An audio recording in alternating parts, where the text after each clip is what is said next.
as my wife would say, the old man's back in the microphone again. And after I had to take a little break. Certain family things happen, right, that you need to take breaks for. And they're kind of finishing up. So if you want to know about that, you have to go over to Rumble because it's subjects that cannot be uttered here. But after the State of the Union address last night, or the other night, I couldn't help myself.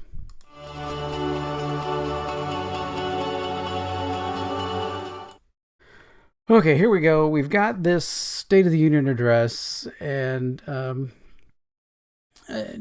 first of all, I think after Pelosi ripping up Trump's speech, I didn't think McCarthy was going to do that, and I guess I'm glad he didn't, because then that would have just been a grinding point for the the press, the media, to say, "Oh, look, they're no better." You can ignore Pelosi doing it, but if McCarthy would have done it, it would have just been, the headlines everywhere. No better than or worse than somehow.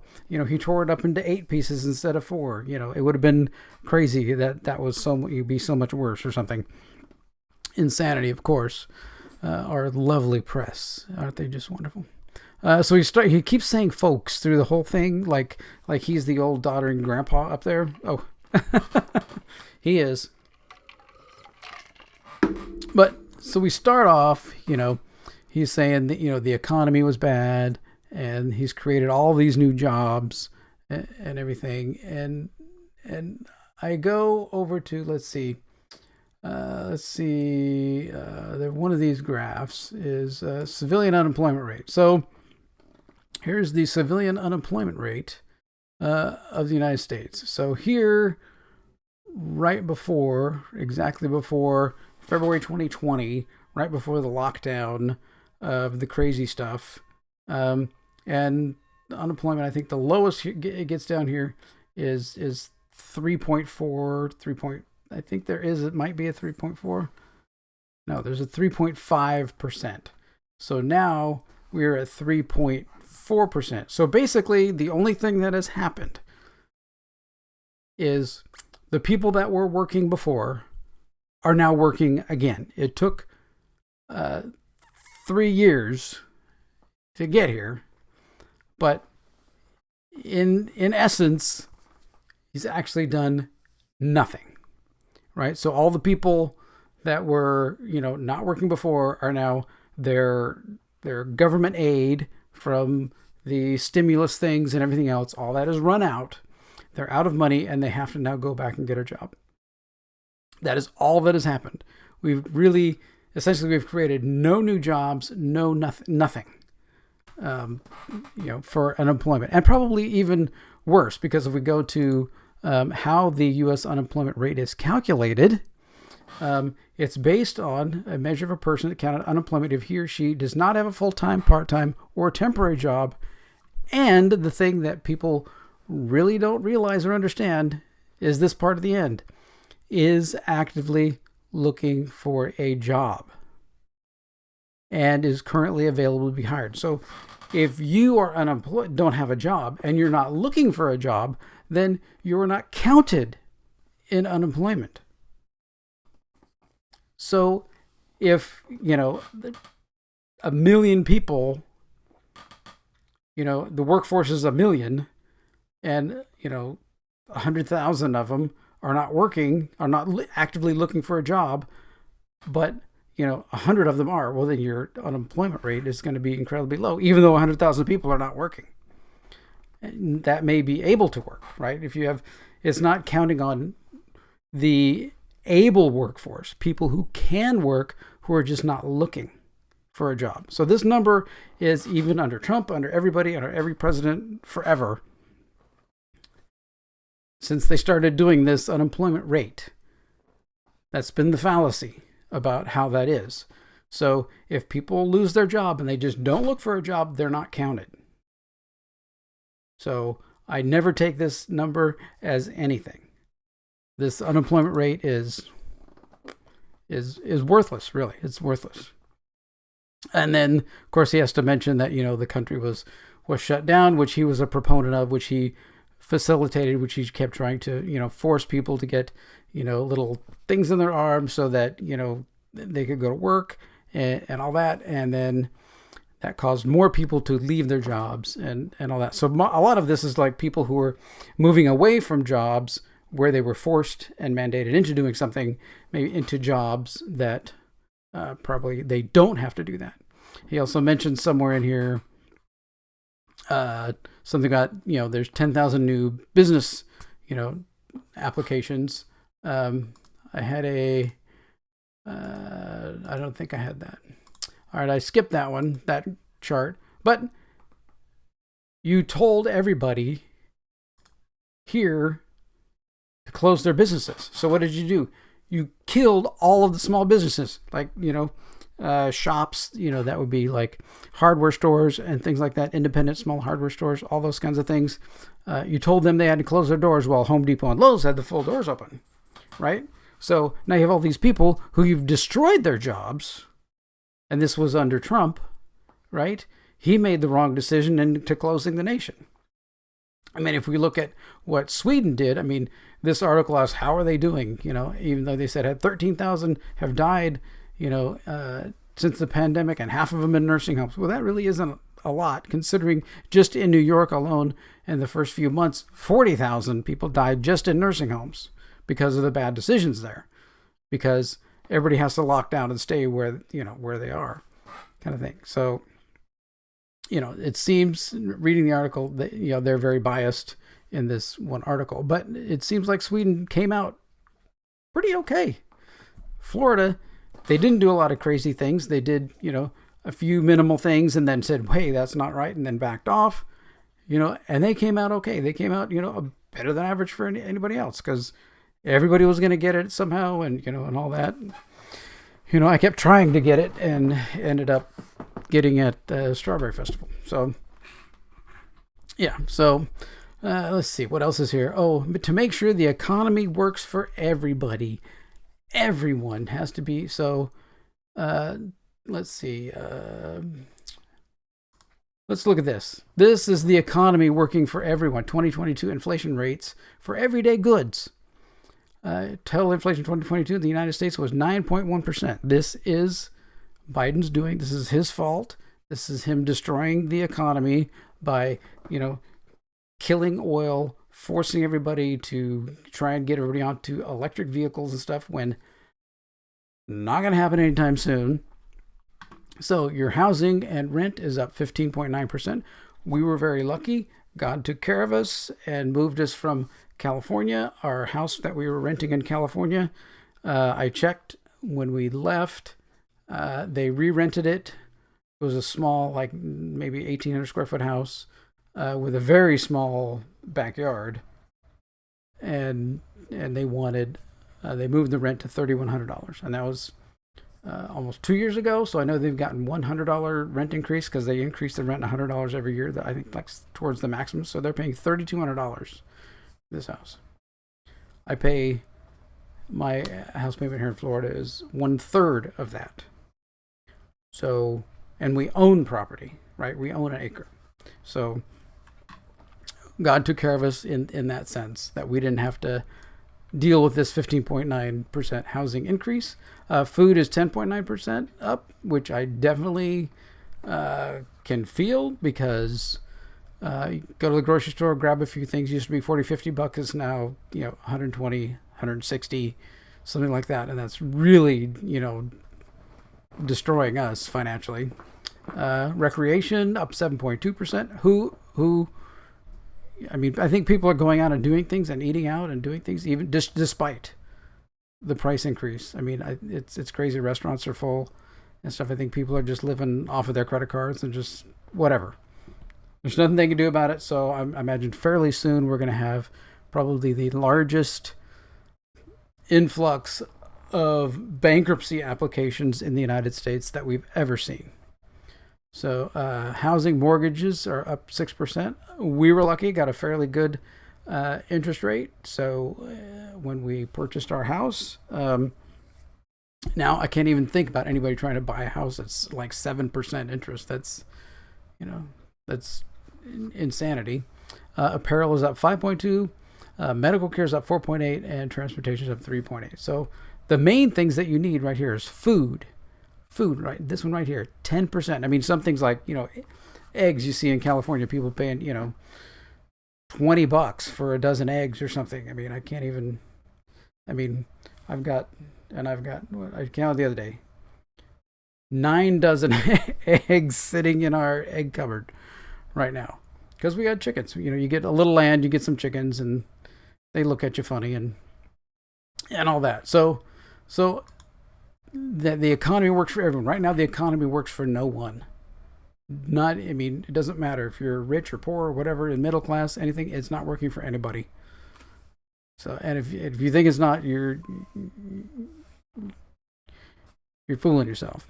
Okay, we already covered the unemployment rate, 3.4%, a 50-year low. Well, not really. I still hate that number because it's such a false thing. Then, here we go. Here at home, inflation's coming down. No, it shouldn't be where it is now. Gas prices are down $1.50 from their peak. No, that's because it was up $3. It's still $1.50 more than it was when we moved here. I mean, when we were out here looking for houses, I actually got gas for $1.98. And right now it's come down a little bit. It's $3.20 something here in Florida. I mean, that's what we were used to pay, normal years off the summer blend, which is stupidity. In California, it was usually $3.50, and we're paying that here. They just want us to get used to it, even and have us forget, right, what it used to be. Tell me any other Americans applied for start of new businesses. Of course they did, because again, I was saying, you shut them all down during the pandemic, and these are people who had small businesses who are entrepreneurs. Right? Are you going to keep them down? Are you going to keep them out of the game, of the business game? No. As soon as the economy is there, as soon as they have the ability to come back and apply for a business license for something new, or reopen their old business that they had that you forced them to shut down and destroy, right?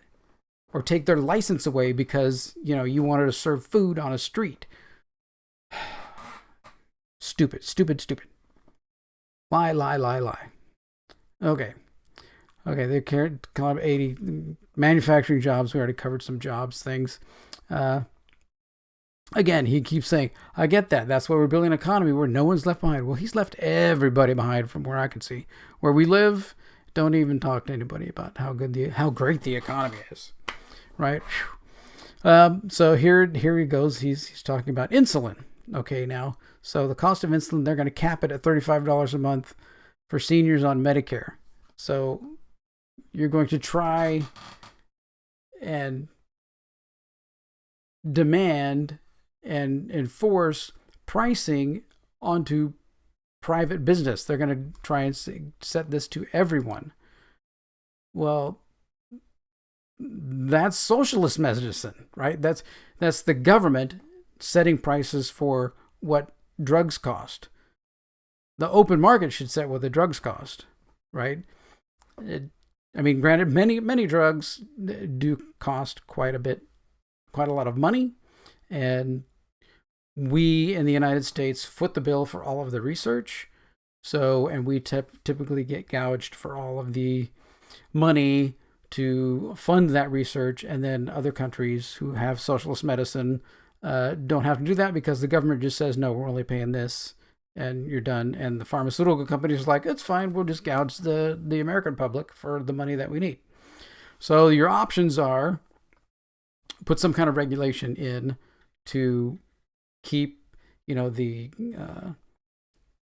government, keep the pharmaceutical companies from charging these exorbitant prices, and make programs to help people with the most expensive, drugs, so that they can get them. If you're in some kind of a life-threatening situation, I think you need a medicine to live. I think there should be no dollar amount.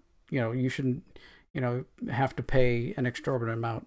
For that, there needs to be a program to cover that. And I think the pharmaceutical companies should understand that when they create these drugs, that, go make money on, your rash medicine, right? Charge people for the rash medicine a lot. The drugs that, are going to keep people alive, let's move some cost. It's your own budget. You can flex things around and, move your R&D money around where it's needed. I mean, we need the money for the R&D to create these new drugs. Even though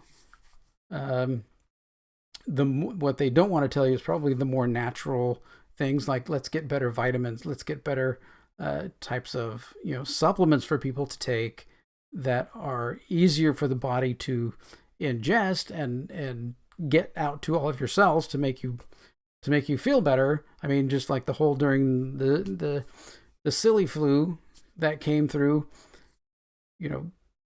nobody said go take a ton of vitamin D, right? Nobody's saying go grab your vitamin D, start pounding vitamin D, get your other ones, your zinc, vitamin C's, all these things that help your body to work and to feel better and to operate. That kind of education for people, that are eating it, fast foods all the time, we need to somehow get that information into people. It's like, you need to do that. So maybe have a program that, helps to, supplement people buying just general vitamins that they can take, and help their bodies, be healthier, rather than just, you got this, here's this drug. Oh, there was a side effect, we'll take this drug too.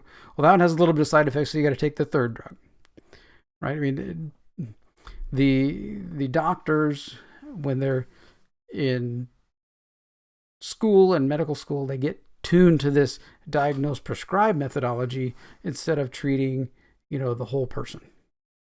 Right? We had a doctor back in California. She was so amazing.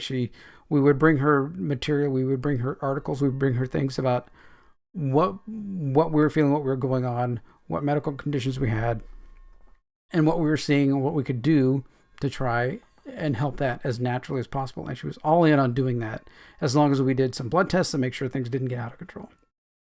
And that, it made the world of difference. I mean, to be able to do that. And that information in people's hands is good, but that is not good for the pharmaceutical company, because they want you all on some kind of drug at all times.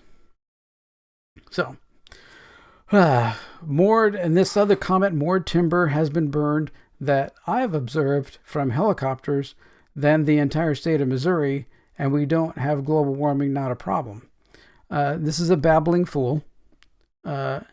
He's an idiot. He's a vegetable on string. This makes no sense. I mean, if you want to talk about problems with fires, I just moved out of California, and they have a fire problem. And this fire problem has been brought on by environmentalists who do not allow the forestry department to go in and clear cut spaces as fire breaks, because some animal, something might live there that, you might hurt their habitat, blah, blah, blah, whatever. It should be natural. No, we need to have a forest, and we need to maintain it properly. We used to maintain it properly. Fires were not so bad, because it would get to a certain point, something would catch fire, it'd get up to the fire break where they can get trucks in to be able to put the fire out easily, and it wouldn't spread as fast. But since the environmentalists are there, can't do it anymore, so the entire state just burns to the ground every few years. That's not global warming, that's stupidity. Okay. They're going to make a whole bunch of electric vehicle charging stations for all the electric vehicles no one's buying. And then I always hate this pay your fair share garbage, because they've never, had a real business, worked in a business. The only business they've been in is government, which is just spend all of the money you get plus 20% and then just get more money. And they don't understand how business works, right? I mean, there's tax law, and corporations can pay tax attorneys to be able to go through the tax law and make it so they don't have to. So if you want them to pay more, then you need to set the tax law so that they have to pay more. But on the other side, the individual people who are running these companies, they make salaries and they pay taxes on their salaries, all of those things. But if you start taking a lot of money away from some of these businesses, then that means they can't hire as many people. That means those people aren't paid. And those people getting paid pay income tax on what they're paid. Wow, who'd have thought of that? So, if you're going to start pounding tax liability on big companies, then you're going to make their workforce smaller, which is probably going to be a zero offset. Other than the fact there's a lot of people unemployed. Granted, I know it's not a perfect analogy, and there are some companies that just take the money and put it in their pocket. There's some companies that take the money and they put it into R&D, which gets them tax cuts. Right? These are all the... I don't think they ever read anything that they write. So then they get into he says something about, we're going to need oil for at least another decade. I'm telling you, we're going to need oil for a little while, even though we've, killed gas stoves. We've killed pipelines in the United States, so we can't get any more, here. They don't want to cut off more gas lines up in the Northeast. It's like, oh, but we're going to need it for another decade. Well, then stop shutting it down now. So now they said, well, just build another refinery. Well, I found this little article. How much does it cost to build a crude oil refinery in 2023? Okay, so here, I read it over. It seems fairly plausible. They go over some different things, the configuration, the capacity. $5 to $15 billion to build one. It will take 5 to 7 years to complete, because you've got permitting, you've got to do the environment impact report. You've got all these things to do in order to get this thing built. So if you say, and then we're going to need it for another decade, then I'm sure they're going to put a bill at some point that in 10 years, right, in 2033, all oil refineries will have to be shut down. It's going to be some crazy bill that they're going to try and push through. Well, if it costs an oil manufacturer, say $10 billion to build a refinery, and it's going to take them 7 years, and then they're going to only be able to use it for 3 years, there's no way in hell any refinery person, executive, board of directors, anywhere is going to approve anything like that. So of course they're holding their money, because they don't know what you're going to do. Right? They're responsible to their shareholders. They're responsible to their employees. They're responsible to their board of directors. They're not responsible to you. You only set the parameters by which they can do business. And you set the parameters to be so aggressive against them that they have to do, this recoil back and keep all the money that they have.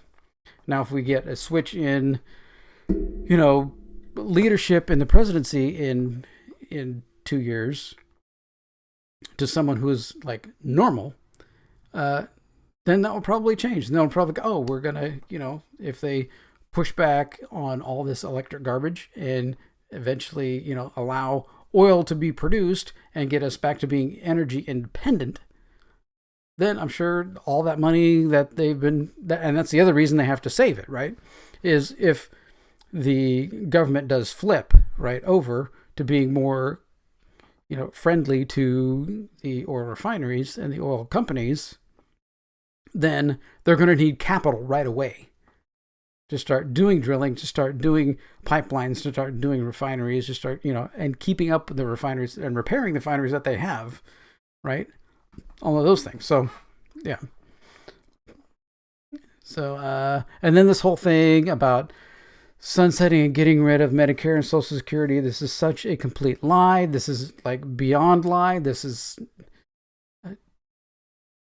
I don't even, it's just a blatant lie. So a senator, I forget which one it was, Scott or somebody, they put forward a motion that said I think it was like 2027 or something like that, all government laws, all government bills, everything goes away.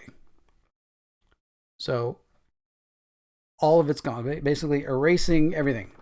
But it says what we want to do is pick the ones that we really want to keep. Go, basically, a review of all of government laws. And the important laws that we need, let's keep those. We don't need to continually fund, some program for asking why do squirrels grind their teeth. Your government actually paid some people to go find out why squirrels grind their teeth. And if it were me there, I would say never would we ever pay for that. If you want to do that, find your own money somewhere else. I'm sure somebody's very, sensitive to the squirrels and their teeth grinding problems. So, but that's what it was. Erase, just put a halt on everything. All bills were going to expire, except the ones that we put a new expiration date on. So that continually causes the government to review itself for what is needed. So I think it's like every 5 years or maybe it was every 10 years or something, all bills would expire and everything would need to be reviewed, and you keep the ones that you want, and then the other ones just expire and go away. That's what it was. But this is a lie. Remember, it's almost like if he's talking, he's lying. So, and then this whole cutting fee, we're cutting credit card fees by 75%. Again, how are you, the government, forcing a corporate business, a separate business, and dictating how they run their business? That, again, is like socialist policy, right? You're demanding and telling people what they can do. Business is exactly what they can do. The government is there to set guidelines, to set, even guidelines for what they can and can't do. I mean, if you have a credit card company that's charging you, $50 for a late fee, we'll get rid of that credit card and go find one that has the lower one. That's, the free open market, right? I mean, that's how it's supposed to work. So, and these junk fees is like, junk fees and overcharges and whatever else and all that stuff is just, not my worry right now, right? I mean, this right now, this is my worry. This right here, this line right here, food. That's my worry right now. My junk fees on my credit card or airline fees is not my worry. This is my worry right here. Food. Need the food, right? Moron. So yeah. And he said something about, baggage fees and all that stuff. And here there was something about your child. Baggage fee, treat your child like a piece of luggage. Okay. Well, you're a heavy proponent of abortion. Why don't you tell those people you should have aborted your child instead of taking it on the plane? Right? If that's going to be that much of a problem for you to take your child on a plane with you, every airline is going to have your family sit together. Please. Don't even think that, he's so out of touch with the world. Moron. And of course he has to do that. This was the fun one, right? This is we know record number of personnel working, 8,000 smugglers, 23,000 pounds of fentanyl, and that, we're losing, basically we are crashing a commercial jet aircraft every day. That's how many people are dying of fentanyl overdoses every day, is a commercial airline, basically 300 passengers in a commercial airline. We're crashing one of those every day. That's how many people are dying of fentanyl. And the shout from the crowd, which of course is not here because they won't post that someone yelled, of course, but it's your fault. And it is. I mean, you can't specifically, say that it's, he went and got the drugs and gave it to somebody to use. But his policy about the border is causing drugs to come over and human trafficking to come over. And it's almost like the Democrat Party wants there to be human trafficking.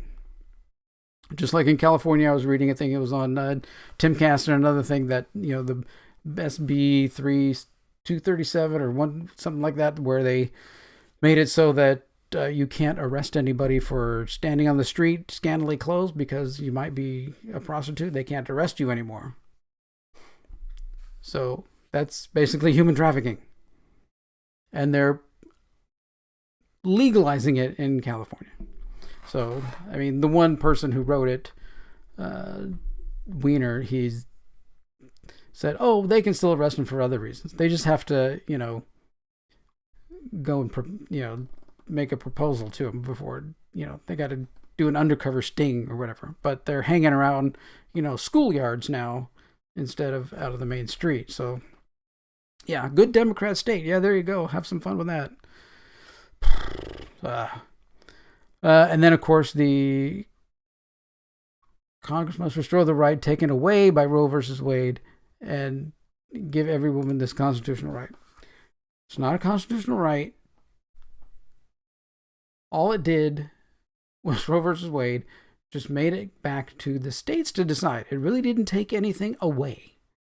Okay? If you want to live in a state where you can abort your up to 18-year-old child, then move to that state. I'm sure there will be one there soon that says, you don't like your 5-year-old, just let it go. Right? I'm in a state where they're going the other way, which I like. So move to where you want. Okay?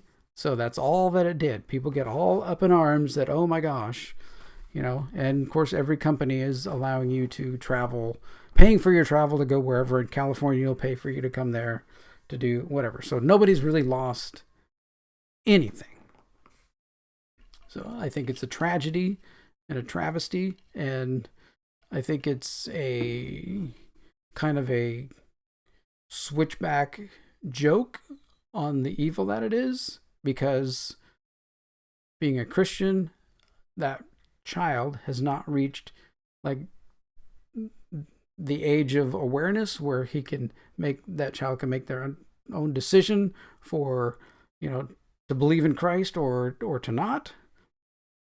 So since they're at that age, preborn, before they're born at that point, then they just go to heaven, right? They're, so it's kind of a joke. All you're really doing is just destroying the emotional lives of the women who are doing it. So, that's really the whole thing. Then, of course, he had to touch on the balloon. China threatens our sovereignty, will act to protect our country, after it flew all the way over the country from the Aleutian Islands, across Montana, all the way out to the Atlantic Ocean. They did nothing. They let it gather information all the way across the country before doing anything about it. So if they were really serious, they would have figured it out when it was over the Aleutian Islands and take it out over there, right? But to be clear, right, the United States has satellites and whatever else going over China all the time. We're taking pictures of everything. We're doing all kinds of surveillance and everything else over China, Russia, Ukraine. I'm sure we're taking pictures of India. We're, all over the place. I mean, the Google satellites have, the detail of the imagery from the Google satellites that you can see from the satellite view on Google Maps, that's nothing. Okay? Right? I mean, in the 80s, they had satellites that if you were in a park reading a book, they could tell you what page you were on. Okay? So don't think that we're not spying on them just as much as they're spying on us. But this is a reputation thing. Like, if we knew it was there, we should have done something about it. Right? It's plain and simple. Okay, I think that's about it that I had highlighted. If it weren't so easy to take all of these things and debunk them and find some truth, find the truth about what he was talking about, and see, like, well, that's a lie, well, that's a lie, well, that's a lie, well, that's made up, that's, that's iffy in numbers, just like the the unemployment rate. That's just really doesn't mean much, and all that. Then, if it weren't so easy, then a simple guy like me couldn't come here and make a little video about it and debunk it all just by a couple of quick web searches. It's crazy. But the average person, right, is not going to do that.